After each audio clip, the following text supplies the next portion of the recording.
So looking ahead, how many alleged violations do you think we're going to see over the next year? How many cases will actually come up of companies trying to get around these rules? I think very few, right? This is under litigation. People are going to be on their best behavior.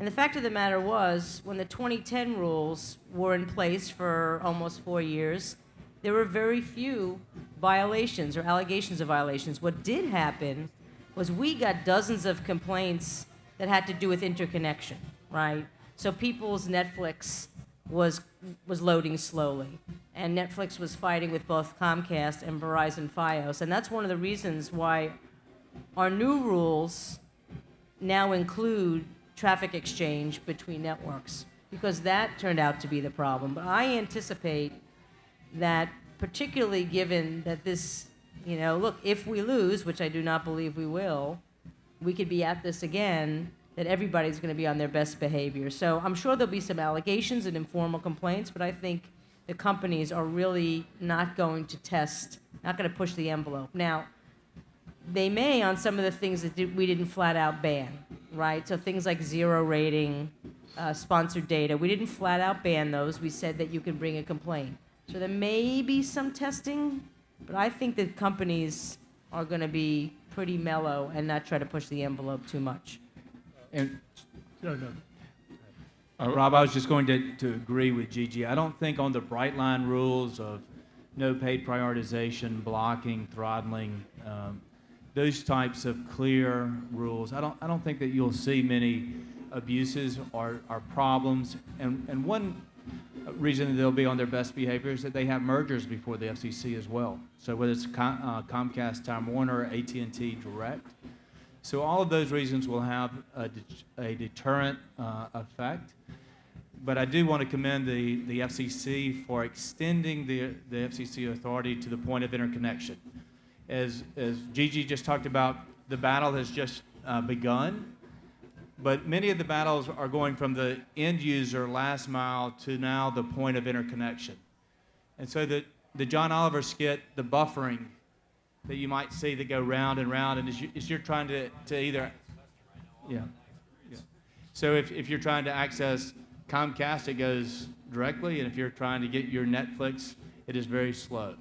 Well, that's a perfect example of what both of the rules on the end user, last mile, and the point of interconnection is intended to have a open, free, competitive market.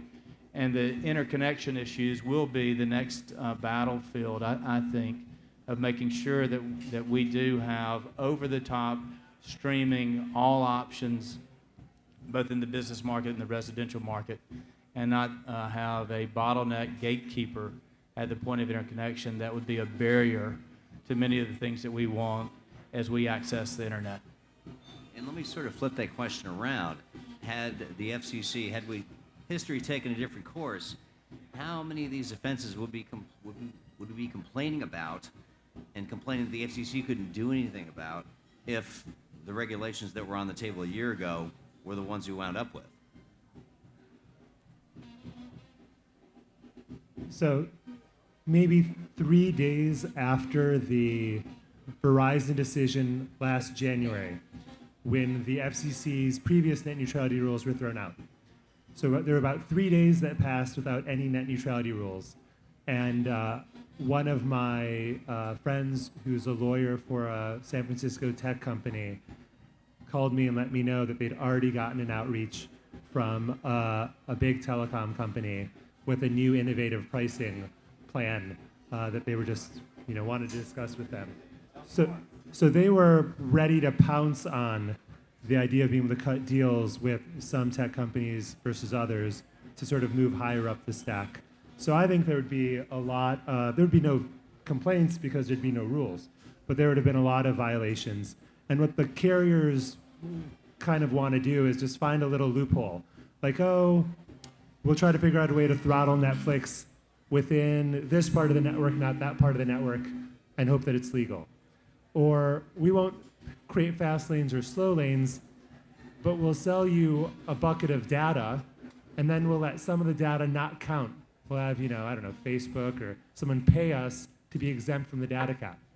for like Netflix. So like 20 days into your month, all of a sudden YouTube will cost you money, but you can stream Netflix for free. Huge advantage for whoever gets those deals. And AT&T is introducing some of them, has this sponsored data idea, which was an outright ban. And so when Gigi says there might not be any complaints because there might not be any violations, there's still some stuff going out there about interconnection and this sort of bandwidth discrimination. And it's possible that the consumer groups decide to just file a complaint and bring the fight right to the carriers and get this taken care of sooner rather than later. So let me tell you what would have happened if we'd not had rules. So when Verizon challenged the 2010 rules, their lawyer got up in open court and basically said, in response to a question from one of the judges, if these rules were not in place, yes, we would strike these paid prioritization deals. They basically flat out said it. So I think you absolutely would have seen paid for priority fast lanes. And fast lanes, now many people who weighed in at the FCC, millions, said we want Title II reclassification, which was just startling to me. Because I expected a lot of people to say we want strong net neutrality rules, but to ask for the thing was amazing.